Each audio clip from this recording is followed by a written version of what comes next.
అందరికి నమస్కారం. చాలా రోజులు గ్యాప్ తర్వాత వస్తున్నాను. మీకందరికి ప్రత్యేక సంక్రాంతి, మకర సంక్రాంతి అన్ని శుభాకాంక్షలు తెలియజేస్తున్నాను.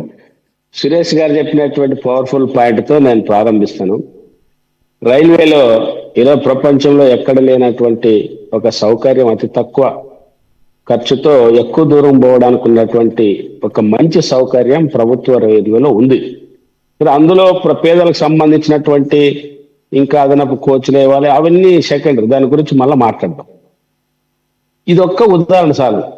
కానీ ప్రపంచంలో ఏ సంస్థ లేనంత లాభాలు ఇండియన్ రైల్వే సంపాదిస్తుంది. మరి అది ఎట్లా సంపాదిస్తుంది, ఎందుకు అంత లాభాలు వస్తున్నాయి అనేది ఒకటి. రెండు, సంస్కరణ అనేది రెండు రకాలు. సురేంద్ర గారు చెప్పారు, కమ్యూనిస్టులు కూడా వాళ్ళ భావజాలం మారిందని. భావజాలం మారదు సురేంద్ర గారు, భావజాలం సిద్ధాంతం మారదు. సిద్ధాంతాన్ని ముందుకు తీసుకుపోయే దాంట్లో పనిలో మార్పులు రావచ్చు. గతంలో సైకిల్ దొక్కాము, ఇప్పుడు సైకిల్ మీద పోతాము. గతంలో నడిచి వెళ్ళాము, ఇప్పుడు నడిచి వెళ్తాం కాదు, ఇప్పుడున్న పరిస్థితులను బట్టి వెళ్తాం. లేదా గతంలో కోటేశ్వరరావు గారు ఉన్నప్పుడు టైపు చేతులతో చేశాము, ఇప్పుడు కంప్యూటర్ ఉపయోగించము. అది కాదు మార్పు అంటే. మార్పు అనేది విధానంలో మార్పు. అంటే మన దేశంలో రెండు రకాల సంస్కరణలు అమలు జరిగాయి. సంస్కరణలు రెండు రకాల సురేంద్ర గారు. ఒకటి ప్రజలకు ఉపయోగపడే సంస్కరణ, రెండు ప్రైవేట్కు ఉపయోగపడే సంస్కరణ. 1990కు ముందు మన భారతదేశంలో స్వాతంత్ర అనంతరం 1990కు ముందు ప్రజలకు ఉపయోగపడే అనేక సంస్కరణలు వచ్చినాయి. భూ సంస్కరణలు వచ్చినాయి, బ్యాంకులు జాతీయం చేయబడ్డాయి, వ్యవసాయ రంగంలో హరిత విప్లవం వచ్చింది. అదేవిధంగా ప్రభుత్వ విద్యా వైద్య రంగంలో అధునాతనమైనటువంటి టెక్నాలజీ వచ్చింది. విత్తన ఉత్పత్తిలో నూతన వంగడాలు వచ్చాయి, భారీ ప్రాజెక్టులు వచ్చాయి. ఇవన్నీ కూడా సురేంద్ర గారు ప్రైవేట్ వాళ్ళు కట్టలేదు, ప్రభుత్వం కట్టినవి ఇవన్నీ. దానివల్ల 1990కు ముందు భారతదేశం అత్యంత వేగవంతంగా అభివృద్ధి చెందిన దేశంలో వ్యవసాయ రంగంలో, పారిశ్రామిక రంగంలో భారతదేశం ఒకటి. అందుకోసమే ఈ విధానాలు అమలు చేయడానికి కూడా కారణం భారతదేశంలో కమ్యూనిస్టు పార్టీ యొక్క బలము, పోరాటాలు, ఉద్యమాలు అనివార్యంగా పాలక వర్గాలు చేయక తప్పని పరిస్థితి వచ్చింది. ఇది ఒక సంస్కరణ, ప్రజలకు ఉపయోగపడే సంస్కరణలు అంటారు వీటిని. ప్రైవేట్కు ఉపయోగపడే సంస్కరణలు అంటే ప్రజలకు ఉపయోగపడే సంస్కరణలు కొనగొట్టి పెట్టుబడిదారులకు లాభాలు పెట్టే సంస్కరణలు. అంటే అంతకుముందు పేదలకు భూ పంపిణీ చేసేది, ఇప్పుడు అదానికి అంబానికి పేదల నుంచి కొల్లగొట్టి లాక్కొని బలవంతంగా తీసుకొని పెద్దలకు కట్టబెట్టే సంస్కరణలు. అటువంటి దానికి అడ్డం వస్తే పెట్టుబడి ఏం చేస్తుంది, అడ్డం వచ్చిన వాళ్ళని అవసరమైతే అడ్డంగా నరికేస్తుంది. లేదంటే నిన్న కదా అప్పలరాజుని కదా మీరు పీడీ యాక్ట్ పెట్టారు కదా, అట్లా పీడీ యాక్ట్ పెట్టి లోపలేస్తారు. ఇది పెట్టుబడిదారులకు ఉపయోగపడే సంస్కరణలు. ఇప్పుడు మీరు చెప్తున్నారు ఎప్పుడు బుల్లెట్ ట్రైన్ గురించి, వందే భారత్ గురించే మాట్లాడుతున్నారు. కొంచెం దిగండి సార్, కిందకి దిగి మాట్లాడండి. వందే భారత్, బుల్లెట్ ట్రైన్, ఎంతమంది వందే భారత్ లో ఉభయ రాష్ట్రాల్లో ఉన్నటువంటి 10 కోట్ల జనాభాలో ఆ ట్రైన్ ఎక్కేవాళ్ళు ఎంతమంది? మొత్తం కలుపుకుంటే ఒక 10,000 మంది అనుకోవచ్చు. ఉన్న మొత్తం రాష్ట్రంలో 10 కోట్ల మంది ఎక్కడ, 10,000 మంది ఎక్కడ? సురేంద్ర గారు, ఇలాంటి పొలిటికల్ బోర్జువా పార్టీలో బాగా సంపాదించుకొని మీరు వ్యాపారాలు చేసేవాళ్ళకి ఉండొచ్చు కాదండి. అందుకోసమే 1991 తర్వాత వచ్చినటువంటి సంస్కరణలు పేదలను కొల్లగొట్టి పెద్దలకు పెట్టే సంస్కరణలు వచ్చాయి. ఇప్పుడు మన ఆంధ్ర రాష్ట్రం సంస్కరణలకి మీకు తెలిసిన గతంలో 2000 సంవత్సరాల విద్యుత్ సంస్కరణలు తెచ్చింది మన రాష్ట్రంలోనే, ఆ ప్రైవేటీకరణ చేసింది మన రాష్ట్రంలోనే, మీ పాలనలోనే. ఆ విద్యుత్ సంస్కరణలో 7 పొట్టను పెట్టుకుంది మీ కాలంలోనే. అందుకో సంస్కరణలు అనే దాన్ని రెండు ఒకే ఘాట్న కట్టొద్దండి. రెండు రకాల సంస్కరణలు. మరి ఆ రోజు పెద్ద ఎత్తున లాభాలు ఉరకనెత్తాయి. ఇప్పుడు ఉదాహరణకి విశాఖ ఉక్కు ఆలోచిద్దాం. ప్రభుత్వము నష్టాల్లో ఉంది అంటుంది, ఇప్పుడు ప్రైవేట్ వాడు లాభాల్లో తెస్తాను అంటున్నాడు. ఎలా సాధ్యమైంది మీరు చెప్పండి? ప్రైవేట్ వాడు నష్టాల్లో ఉన్నటువంటి పరిశ్రమని తీసుకొనడానికి ముందుకు ఎలా వస్తాడు? ఎంత శుద్ధ దుష్ప్రచారం అంటే ఇది పేదలు నమ్మించిన పీపీపీ అంటారు. ఎప్పటి నుంచో ఉన్నాయంటున్నారు. మరి ఇది కొత్త సిద్ధాంతం, ఎప్పటి నుంచి నేను వినలేదు, మీరు ఏమన్నా విన్నారో తెలుసు. కానీ ఎప్పటి నుంచి గతంలో ఉన్నది ఏమంటే, విదేశీ పెట్టుబడులు మన దేశంలో పెట్టాలనుకున్నప్పుడు ఎవడైనా విదేశీ పెట్టుబడి పెడితే వాడిది 49% ఉండేది, మనది 51% ఉండేది. వాడు పెట్టుబడి పెట్టేవాడు మనకు వచ్చే లాభాలు ఈ దేశానికే ఖర్చు పెట్టాలి, స్థానికులకే ఉద్యోగాలు ఇవ్వాలి, ఇక్కడే చేయాలి. కొంతకాలం తర్వాత ఆ పరిశ్రమ మొత్తం వదిలిపెట్టి వెళ్ళాలి. నాకంటే కోటేశ్వరరావు గారికి ఇలాంటి బాగా తెలుసు, ఆయన ఆర్థికవేత్త. మరి ఇప్పుడేంటి, నువ్వు ఎక్కడి నుంచి అన్నరా, భూమి ఫ్రీ, నీళ్లు ఫ్రీ, కరెంటు ఫ్రీ, దోసుకో వెళ్ళిపో. నిన్న సాక్షాత్తు ముఖ్యమంత్రి కాకపోయినా ముఖ్యమంత్రి స్థాయిలో నువ్వు చూస్తున్నప్పుడు లోకేష్ గారు ఎంత దుర్మార్గమైన మాటలు మాట్లాడాడు. నేను రూపాయి కాదు సార్, ఫ్రీగానే ఇస్తాను, ఫ్రీగానే ఇస్తాను, నేను ఇస్తాను. ఇచ్చడానికి ఈయనెవరు, తీసుకోవడానికి ఆయన ఎవరు? ఎంత అన్యాయం సురేంద్ర గారు, ఇట్లా మాట్లాడొచ్చా? రూపాయికి భూమి అన్నాడు. అయితే ఒక విలేకరుడు అయితే, అవును సార్ ఫ్రీగా ఇస్తారు. ఎవరికి ఇవ్వాలి ఫ్రీగా? అదానికి ఫ్రీగా ఇవ్వాలా, అంబానికి ఫ్రీగా ఇవ్వాలా? నువ్వు విశాఖ ఉక్కుకి మైనింగ్ కేటాయించవు, ప్రభుత్వ రంగ సంస్థను పరిశ్రమ కడతానంటే ఎకరం భూమి లేదు, ప్రభుత్వం ట్రాన్స్పోర్ట్ ఓడరేవులు కట్టాలంటే ఓడరేవులు సేకరించు. కానీ ఇది అదానికి ఓడరేవులన్నీ అప్పచెప్తున్నారు మీరు.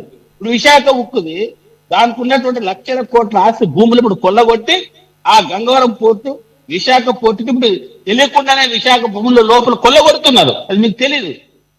కానీ మీరు చెప్తున్నటువంటి పిపిపి అనేది 3 పీలు వేరు. ఇప్పుడు చంద్రబాబు నాయుడు గారు ఇంకా అదొక 4వ పీ చేశారు. అది దాని గురించి మీరు ప్రస్తావించలేదు. పబ్లిక్ ప్రైవేట్ పార్ట్నర్షిప్ ఒకటి, పబ్లిక్ ప్రైవేట్ పీపుల్స్ పార్ట్నర్షిప్ ఒకటి. ఇప్పుడు 4వ పీలోకి వెళ్ళిపోతున్నారు కదా. 3వ పీ కాలేజీల వరకు అంటున్నారు. ఇప్పుడు చంద్రబాబు నాయుడు గారి డాక్యుమెంట్ 2047 డాక్యుమెంట్ మీరు చదివితే 4 పీల్లో ఆయన ఏం చెప్పాడంటే 2047 నాటికి ఆంధ్ర రాష్ట్రాన్ని $2.4 ట్రిలియన్ ఉత్పత్తిని పెంపుకు చేస్తారని చెప్పారు. ఒక్క సింగిల్ మాటలో చెప్పాలంటే ఇప్పుడు వచ్చే ఒక సామాన్య మానవునికి ఏడాదికి 2,46,000 రూపాయలు సగటు ఆదాయం ఉంది. వచ్చే 20 సంవత్సరాల నాటికి ఈ రాష్ట్రంలో సగటు ఆదాయం ఒక కుటుంబానికి 36 లక్షల రూపాయలు సగటు ఆదాయం సంపాదించి పెట్టడం నా లక్ష్యం అన్నాడు. దానికోసం ఏం చేస్తున్నాడు? మొత్తం యాంత్రీకరణ అంట, 50 ఎకరాల లోపు ఉన్నవాడు వ్యవసాయం చేయడానికి వీల్లేదంట. అదేవిధంగా మొత్తం పెట్టుబడి అంతా ప్రైవేటీకరణ చేస్తాడంట, మొత్తం యాంత్రీకరణలో ఈ రాష్ట్రాన్ని చేస్తాడంట. అంటే 4 పీల్లో చేస్తాడంట. ఆ బుక్ మీరు చదివితే ఎంత దుర్మార్గంగా ఉందంటే, ఆ బుక్ చదివి అర్థం చేసుకున్న వాళ్ళు అయితే అది సాధ్యం కాదు. ఇప్పుడు ఇదే మాట మీరు 2000 సంవత్సరంలో ఈ రాష్ట్రాన్ని స్వర్ణాంధ్ర చేస్తామని అప్పుడు కూడా చెప్పారు. స్వర్ణాంధ్ర చేస్తామని చెప్తే ప్రజలు ఆ రోజు ఏమన్నారు మీకు తెలిసే ఉంటుంది. ఆ రోజు విజన్ 2020 అన్నారు చంద్రబాబు గారు. ఆ రోజు ప్రజలు ఏమన్నారో మీకు తెలుస్తుంది, గుర్తు చేయాలి. అందుకోసమే సంస్కరణలు తేవాలి. ఏ రకమైన సంస్కరణలు? ఇప్పుడు ప్రజల సంక్షేమానికి ప్రైవేట్ సంక్షేమానికి ఒక ఉదాహరణ చెప్తాం. జర్మనీలో ఒక 7వ క్లాసు చదువుతున్నటువంటి ఒక అమ్మాయి ఒక గవర్నమెంట్ స్కూల్కి వెళ్ళాలి. గవర్నమెంట్ స్కూల్కి వెళ్ళాలంటే అమ్మాయికి కూడా ట్రాన్స్పోర్ట్ లేకపోతే మీకు అందరికి ఉన్న వాళ్ళందరికీ తెలిసే ఉంటుంది. 3 సంవత్సరాల గవర్నమెంట్ ఒకే ఒక అమ్మాయి కోసం 3 సంవత్సరాలు రైలు నడిపింది, ఫ్రీగా రైలు నడిపింది. అంటే నేను చెప్పదలుచుకున్నది ఏంటంటే, ప్రభుత్వం అయితే ప్రజల సంక్షేమం, ప్రైవేట్ అంటే లాభాలు. నేను 3 రోజుల క్రితం జరిగినటువంటి ఎగ్జాంపుల్ చెప్తాను. నేను రామవరపాడు నుంచి నేను రాజమండ్రికి వెళ్ళాలి అత్యవసర పని మీద. తెల్లారి ఉదయం 5:30కి వెళ్ళాను. రామవరపాడులో కార్లు ఉంటాయి. ఆ కార్ ఎక్కిన తర్వాత రాజమండ్రి ఎక్కడానికి ఎవరు రాలేదు త్వరగా. ఫస్ట్ నేను రాజమండ్రి అన్నాడు. చివరికి వచ్చిన తర్వాత ఆడున్న వాళ్ళు ఏమన్నారు, రాజమండ్రి కాదు మేము 5గురు ఉన్నాము, తాడేపల్లి కూడా వస్తావా అని అన్నారు. అయ్యా అదే రూట్ కదంటే, లేదండి నువ్వు ఒక్కడే కదా, 5 మంది నక్కలా అని నన్ను దింపేసి 5 మందిని ఎక్కించుకొని వెళ్ళాడు. అంటే దీన్ని బట్టి మీకు అర్థమైంటుంది, ప్రైవేట్ అనేది లాభం ప్రజా సంక్షేమం. తర్వాత దాని వెనుక ఒక అరగంట తర్వాత ఆర్టీసీ బస్సు వచ్చింది. అందులో 4 ఉన్నారు. ఆర్టీసీ బస్సు 4 వచ్చింది, నేను 5వ వాళ్ళే. 5కే రాజమండ్రికి బస్సు తీసుకెళ్ళింది. దీన్ని బట్టి మీరు ఏం చెప్పగలుగుతారు? ప్రైవేట్ అనేది లాభాల కోసం, ప్రభుత్వం అనేది ప్రజల సంక్షేమం కోసం. ప్రజల సంక్షేమం కోసం అభివృద్ధి చేయడానికి ఏం చేయాలని ఆలోచించాడు. ఇప్పుడు తిరుపతి బస్ స్టాండ్ గురించి మీరు చెప్తారు. ఇప్పుడు అదానికి ఇచ్చారు, మీకు కూడా తెలిసేది. మీరేం చెప్తారు? అధునాతనమైనటువంటి సౌకర్యాలు. విదేశీ చెప్పిన తర్వాత నేను చెప్పలేను సమాధానం. అధునాతనమైన సౌకర్యాలు, అధునాతమైన డబ్బులు కూడా కొల్లగొట్టడం, అందులో సందేహం లేదు. కాబట్టి సంస్కరణలు అంటే రెండు రకాలు సురేంద్ర. రెండు రకాల్లో ప్రజలకు ఉపయోగపడే సంస్కరణలు వేరు, పెట్టుబడిదారులకు ఉపయోగపడే సంస్కరణలు. నేను చివరికి నేను కాదు, ఎక్కడైనా వాడు పెట్టుబడి, ఒక ప్రైవేటు వాడు పెట్టుబడి పెడుతున్నాడంటే వాడు 10 రూపాయలు లాభాల కోసం వస్తాడు తప్ప ఆంధ్ర రాష్ట్రం అభివృద్ధి చేయాలి, ఆంధ్ర రాష్ట్రం నా గుర్తు సొమ్ము, ఆంధ్ర రాష్ట్రం అన్నదమ్ములు అని ప్రైవేటుడు ఎవడు రాడు. అందుకోసమే 1991 తర్వాత ప్రభుత్వము పెట్టుబడి రెండు కలిసిపోయినాయి. అంటే రాజకీయ నాయకులు వాళ్ళే వాళ్ళే క్రోని క్యాపిటలిజం అంటాం అన్నమాట. ఈ ఏంటంటే వాళ్ళే నిర్ణయాలు చేస్తారు, వాళ్లే లాభాలు పంచుకుంటారు, వాళ్లే తీసుకుంటారు. ఇది దీనికి ఉన్నటువంటి సమస్య. అందుకోసమే సబ్జెక్టు మాట్లాడేటప్పుడు తెలిసి మాట్లాడతారా తెలియక మాట్లాడతారా నేను అన్నా కానీ, మనము ప్రభుత్వాన్ని ఏదైనా ఉన్నట్లు మాట్లాడాల్సి వస్తే ఈ రాష్ట్రంలో అనేక వనరులు ఉన్నాయి. మైనింగ్ ఉంది, ఇసుక ఉంది, ల్యాండ్ ఉంది, నీళ్లు ఉన్నాయి. అంతేకాకుండా భారతదేశంలో ఉన్నటువంటి అతి కొద్ది రాష్ట్రాల్లో అత్యంత దూర ప్రాంతం ఉన్నటువంటి సముద్ర తీర ప్రాంతం అభివృద్ధి చెందినటువంటి రాష్ట్రం మనకు ఉంది. అందుకోసమే ప్రభుత్వం చేయదలుచుకుంటే, ఇప్పుడు మీరు ఏమన్నారు, విశాఖపట్నం మన వైసీపీ గవర్నమెంట్ ఉన్నప్పుడు మేము వచ్చిన వెంటనే విశాఖ స్టీల్ ని మేము ప్రభుత్వం హ్యాండ్ ఓవర్ చేసుకుంటే అవసరమైతే రాష్ట్రం టేక్ ఓవర్ చేసి దాన్ని నడుపుతామన్నారు. ఇప్పుడేమంటున్నారు, నష్టాల్లో ఉందంటున్నారు. అంటే ముందొక మాట వెనక్కొక మాట.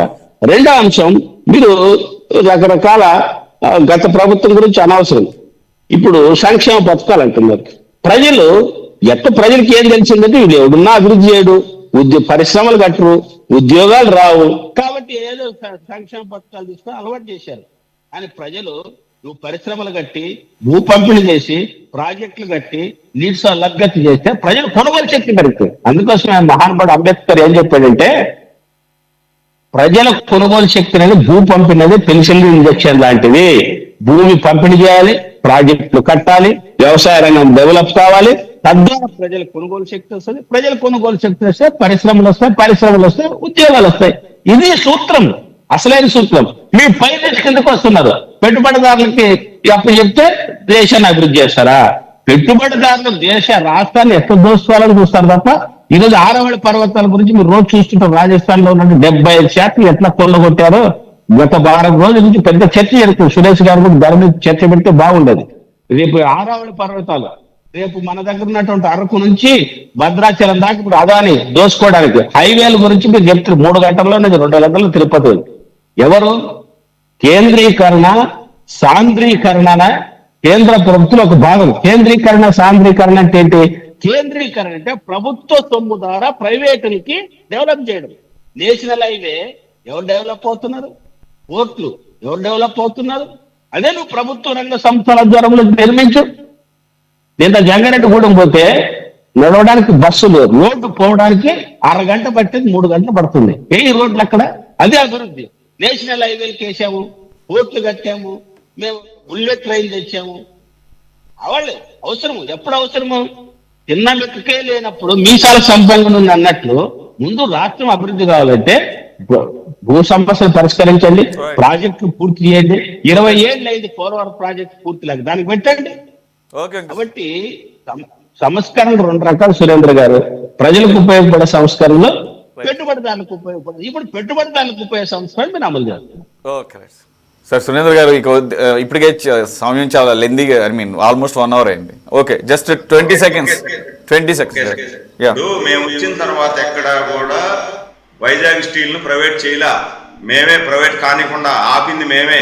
ఒకటి. రెండోది, వెంకటేశ్వర గారేమో చెప్తారు పరిశ్రమలు పెట్టాలా, నిరుద్యోగులకు ఉద్యోగ అవకాశాలు ఇవ్వాలా అంటారు. పరిశ్రమలు పెట్టాలంటే ఎవరినో ఒకరిని పిలుసుకొచ్చి వాడిని భూమి ఇస్తేనే కదా పరిశ్రమలు పెడతాడు. భూమి ఇస్తే ₹1 వాడికి ఇచ్చేసినారు అని చెప్తారు. పరిశ్రమలు వాడు పెడితేనే ఇక్కడుండే నిరుద్యోగుడు ఉద్యోగ అవకాశాలు కలుగుతాయి, లేకపోతే ఎట్ట కలుగుతాయి? నేను కూడా కమ్యూనిస్ట్ పార్టీలో 5 సంవత్సరాలు పనిచేసి వచ్చిన వ్యక్తినే అండి. నేనేమి పార్టీలో రాలా. నాకు కూడా కమ్యూనిస్ట్ భావజాలాలు ఉన్నాయి. ఏం చేయాలా ఏమి అనేది తెలుసు. యాంత్రీకరణ లేకపోతే ఎట్లా? నాకు 14 ఎకరాల భూమి ఉంది. నేను చిన్నప్పుడు ఆ తోటంతా చేయాలనుకుంటే దాదాపు 2 నెలలు పడతా ఉంది. నేను 2 రోజులు చేస్తున్నా. ఇప్పుడు యాంత్రీకరణ వచ్చింది కాబట్టి 2 రోజులు చేస్తున్నాను. ఎవరు రావట్లే, పని వాళ్ళు ఎవరు రావట్లే. పని వాళ్ళు రానప్పుడు ఏం చేయాలా? ఆ పొలం దున్నుకోవాలంటే యాంత్రీకరణ రావాలి కదా. అంతే. ఇప్పుడు ఆ రోజు టైపింగ్ కొడుతున్నాము, ఇప్పుడు కంప్యూటర్ వచ్చింది ఇంకా ఫాస్ట్గా పోతున్నాం. అందుకనే నేనేమంటానంటే ఈరోజు వందే భారత్ అనే దాంట్లో ఎంతమంది ఎక్కుతున్నారు అంటారు. వందే భారత్ అనేటివి ఒక 50 పెట్టండి, తిరుపతి నుండి చిత్తూరుకో లేకపోతే బెంగళూరుకో లేకపోతే హైదరాబాద్కో బాంబేకు పెట్టండి, ఎందుకు ఎక్కడ చూద్దాం. ఎవరైనా సౌకర్యం కావాలని కోరుకుంటారు. నేనేమి ట్రైన్లో పోవాలని కోరుకోరు. నేను కూడా న్యూస్ పేపర్ వేసుకొని, మామూలు ట్రైన్లో న్యూస్ పేపర్ వేసుకొని లెట్రిన్ ముందర పడుకొని పోయిన వ్యక్తిని నేనేదో ఆగర్భ శ్రీమంతుని కాదు, పైన చేసిన కాదు. ఈ రోజు వందే భారత్ వచ్చింది, సౌకర్యాలు ఉన్నాయి, తక్కువే టికెట్ తక్కువే, దాంట్లో కూడా ఫ్లైట్ కంటే వందే భారత్ లో తక్కువ. వందే భారత్ విరివిగా పెట్టారు, వందే భారత్ లో ఎక్కుతారు, ఎందుకు ఎక్కడ చూద్దాం. అది కదా నేను అడుగుతున్నాను. సౌకర్యాలు కావాలి అందరికీ కూడా, సంపాదించే మార్గం కావాలా, తొందరగా గమ్యస్థానం చేరాలా అనేది నేను చెప్పను. సురేంద్ర గారు, విజయవాడ విమానాశ్రయం నుంచి విదేశాలకి గతంలో చంద్రబాబు నాయుడు గారు 2019 నుండి పెట్టారు. జగన్ వచ్చిన తర్వాత చంద్రబాబు నాయుడు గారు తీసుకెళ్లిన సిద్ధాంతము, తీసుకెళ్లిన సంస్కరణలు అదే విధంగా 15 సంవత్సరాలు కొనసాగి ఉంటే ఈ రోజు ఆంధ్రప్రదేశ్ స్వర్ణాంధ్రప్రదేశ్ ఎందుకు అవ్వదు? మధ్యలో ప్రజలు ఆయనకి అవకాశం ఇవ్వలేదు. కొంతమంది వితండ వాదాన్ని ఏకీభవించినారు కాబట్టి రాష్ట్రం ఇక్కడ తగలబడింది. 15 సంవత్సరాలు చంద్రబాబు నాయుడుకే అధికారం ఇచ్చి ఉంటే ఈ ఆంధ్రప్రదేశ్ ఇంకొక లెవెల్లో ఉండేది. అవును, మీకు 15 ఏళ్ళు, ఇప్పుడు 11, 20 ఏళ్ళలో 11, 12 ఏళ్ళు మీరే, ఇప్పుడు 12 సంవత్సరాలు మీరే, 20 ఏళ్ళలో మీరు పెద్దలు మీకు తెలియదు కాదు. మా తాత చెట్టు పెట్టాడు, మా తాత చెట్టు పెట్టిన తర్వాత నేను ఆ చెట్టును నేను కూడా చూస్తే చెట్టు కాయలు కాస్తుంది. మా తాత పెట్టిన చెట్టుని నేను నరికేస్తే కాయలు కాయదు.